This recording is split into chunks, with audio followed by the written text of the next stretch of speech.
¿Qué opina de la ley corta propuesta por el Ministerio de Hacienda, la cual planea expandir el alcance de la pensión garantizada universal? A ver, es una buena noticia que las mejoras en pensión garantizada universal, que es un tremendo avance en seguridad social que se logró en el mes de enero de este año, se puedan separar de la discusión de la reforma previsional en lo contributivo, porque la reforma previsional en lo contributivo va a tomar tiempos mayores. O sea, ya tenemos la experiencia de la reforma de la presidenta Bachelet, la reforma del presidente Sebastián Piñera, requiere escuchar a muchos expertos, muchas sesiones, mientras que lo que es PGU, estando financiado, nadie se va a oponer a aumentar cobertura o aumentar montos de beneficio. Por consiguiente, creo que es una muy buena noticia para los pensionados que se esté mencionando una ley corta respecto de PGU. Y creo que hay otros aspectos más de la reforma que también se podrían incorporar en esa ley corta, que tampoco van a tener mucha discusión y que probablemente permitirían ir avanzando. Por ejemplo, estoy pensando en el esquema de los autopréstamos, estoy pensando, por ejemplo, en el esquema del seguro de lagunas previsionales y otras materias que no debieran tener mayores discusiones. Respecto al reemplazo de las AFPs, ¿cree que la alternativa que ha propuesto el Ejecutivo es una solución efectiva o opina del nuevo rol que tendrá el sector privado como inversores de pensión de privados?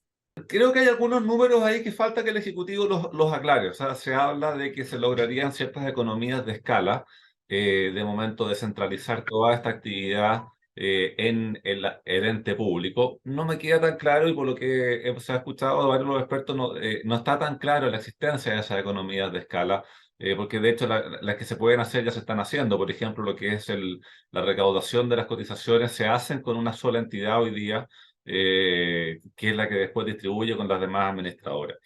Por otro lado, en esas economías de escala no se está considerando que el propio proyecto de ley habla de que esta entidad pública va a poder licitar estas actividades que va a tener que ejecutar. Y el valor de esas licitaciones no lo conocemos. Entonces, puede ser de que esas economías de escala se pierdan en esas licitaciones, porque obviamente que al licitar también hay una utilidad de la entidad que esté postulando en la licitación para poder adjudicársela. Y eso tampoco está bien considerado. Y lo tercero es que hay un incremento importante a nivel presupuestario. El IPS creo que son como 1.000 funcionarios públicos más. Hay todo un tema de capacitaciones y hay un tema de que hay que poder absorber todo lo que son estas nuevas funciones.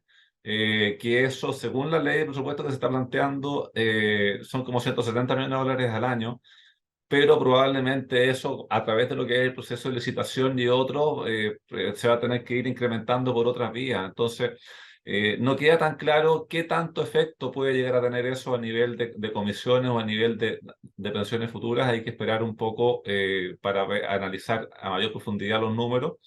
Y por otro lado, tenemos un riesgo importante ahí, que tenemos ya un conocimiento adquirido en los últimos 40 años de entidades que hacen toda esta función.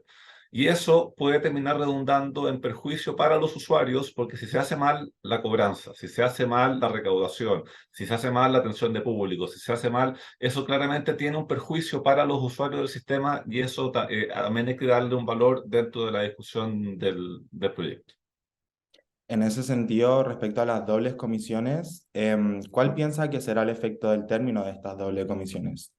Entendamos bien, cuando se habla de estas dobles comisiones o las comisiones fantasmas que han llamado, ¿qué es lo que son? Son comisiones que cuando tú inviertes, sobre todo en el mercado internacional, a ti te cobran, y el gestor que está en Chile tiene que pagar a la comisión para que el gestor que está en el extranjero pueda realizar este tipo de inversiones. O sea, y son comisiones que están reguladas por la superintendencia, que se conocen y que se aplican a la inversión a la cual están vinculadas a este tipo de cosas. Entonces, si tú eliminas esas comisiones, probablemente lo que no vas a poder hacer es acceder a los negocios o inversiones del extranjero que requieren el pago de estas comisiones para efectos de poder entrar ahí, y eso sí te puede terminar afectando rentabilidad. El día de hoy esto inclusive pagándose estas comisiones en el extranjero, es porque son negocios que tienen habitualmente una rentabilidad más alta que justifica el pago de esa comisión. Entonces, si tú eliminas el pago de eso, probablemente tampoco vas a poder acceder a ese tipo de inversiones y eso te puede terminar afectando lo que son las rentabilidades de los fondos. ¿Qué opina respecto de la renta vitalicia con herencia y el nuevo proceso para heredar? A ver, recordemos que hoy en día tenemos dos fórmulas para pensionarse, que es la renta vitalicia, que es un contrato con una compañía de seguro, que tú pasas toda tu plata y a cambio te entregan un monto en UF fijo durante toda tu vida. Es un contrato aleatorio en ese aspecto. Y por otro lado está el retiro programado, que te lo pagan las administradoras, que es un esquema que se va sacando la plata de tu propio ahorro y cada cierto tiempo se va recalculando y el retiro programado parte más alto que la renta vitalicia, pero va decreciendo en el tiempo. A nivel de instrumento de seguridad social es mejor una renta vitalicia con retiro programado porque te evita el riesgo de longevidad. Ahora bien, a mí no me gusta eliminar opciones, creo que eso va contra la libertad de las personas. Y por otro lado, creo que si uno lo que quiere es incentivar la renta vitalicia, lo que tiene que hacer es generar los cambios para que más personas contraten la renta vitalicia, pero no eliminar una opción que es la que usa hoy en día la mayor cantidad de las personas, que es el esquema de retiro programado. Entonces tú podrías, por ejemplo, eliminar la pensión mínima que se te pide para renta vitalicia para que más personas pudiesen acceder a este tipo de contrato, que eso no se está viendo ahora.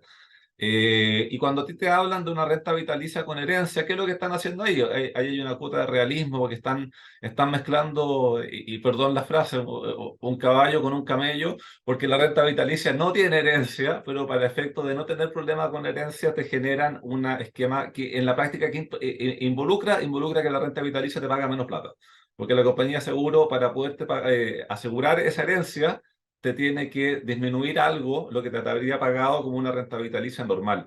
Yo lo que haría sería mejorar la legislación para que más personas contratasen la renta vitalicia, pero no eliminaría el retiro programado. Creo que eso hay que dejar la libertad, porque, por ejemplo, puede haber el caso de una persona que sepa que tiene una enfermedad que probablemente haga que su expectativa de vida no sea el equivalente al resto de la gente, pero que no sea una enfermedad terminal, por ejemplo.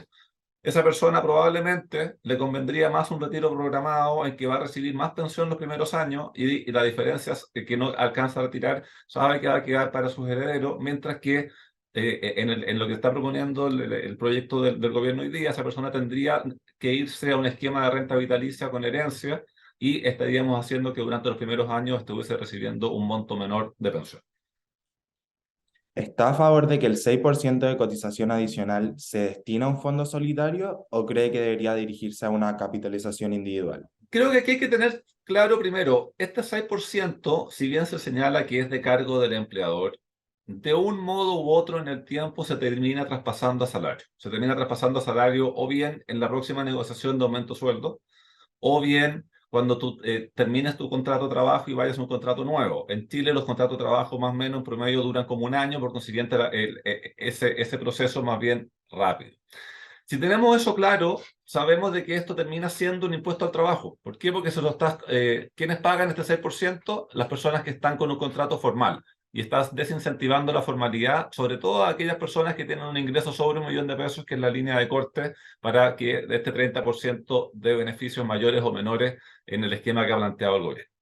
Lo otro, este 70% de estas cuentas personales, tengamos súper claro, no son cuentas individuales, son cuentas personales que te generan una cuenta nocional en el Estado con una rentabilidad dada por ley que habitualmente va a ser inferior a la rentabilidad real que tendrían esos fondos y que dependerá el día de mañana cuando la persona se pensione que la plata esté para que se le entregue y se pueda pensionar con eso, con esa rentabilidad nominal que le están haciendo.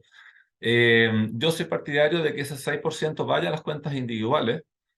¿Por qué? Porque la rentabilidad que van a obtener viéndolo a largo plazo es mayor que la rentabilidad nominal que se le está queriendo dar por proyecto.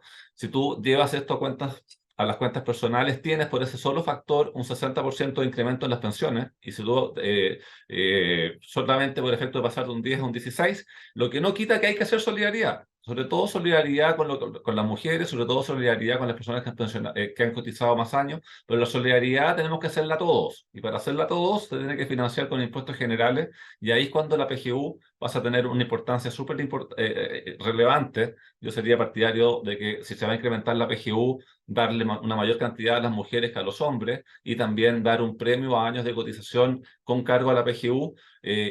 ¿Por qué? Porque eso lo financiamos todos. Tomando el último punto de las mujeres, respecto a los beneficios concretos que van a recibir muchas de ellas, como por ejemplo la compensación por tablas de mortalidad en un 10% para las actuales y futuras jubiladas, ¿usted está de acuerdo con eso? Sí, a mí me parece que eso está bien. O sea, recordemos que las tablas de mortalidad establecen que las mujeres viven más tiempo que los hombres. Y eso hace que hoy en día, por un lado, tienen habitualmente remuneraciones inferiores a los hombres por actividades parecidas, tienen una edad legal de jubilación más baja que los hombres, pueden jubilar a los 60, los hombres a los 65, y por otro lado tienen una expectativa de vida mayor que los hombres. Entonces eso genera la tormenta perfecta para que las pensiones de las mujeres tengan una brecha con los hombres más bien importante.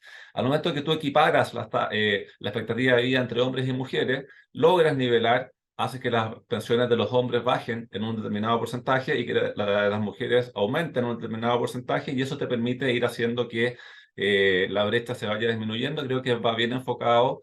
De hecho, hay países en los cuales se ha considerado que esto es una práctica discriminatoria, se había discutido ese tema en Chile también, entonces me parece que va bien dirigido. Creo que hay otras medidas más que se podrían también haber considerado, pero que lamentablemente el proyecto no contempla.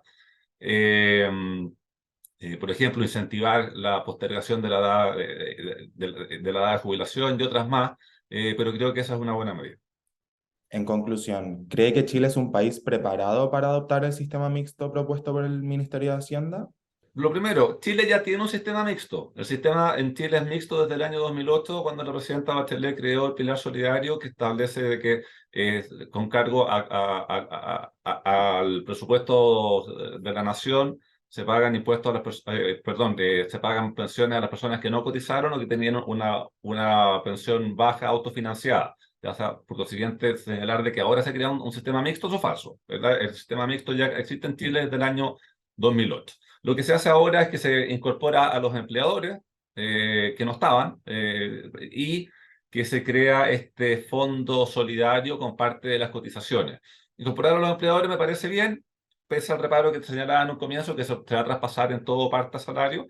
Y el tema del pasar unas cuentas nocionales, me parece que no es lo que se requiere hoy día. Creo que la solidaridad hay que hacerla con PGU y se tiene que incentivar la formalidad y el ahorro, y esto se hace llevando esto a las cuentas individuales. Y ojo, cuando hablo de cuentas individuales, no estoy hablando de los administradores actuales. Creo que las cuentas individuales se podría aumentar mucho la competencia con otros actores, inclusive un ente estatal, en la medida de que tú tengas las mismas reglas del juego y las personas puedan decidir quién administra su plata.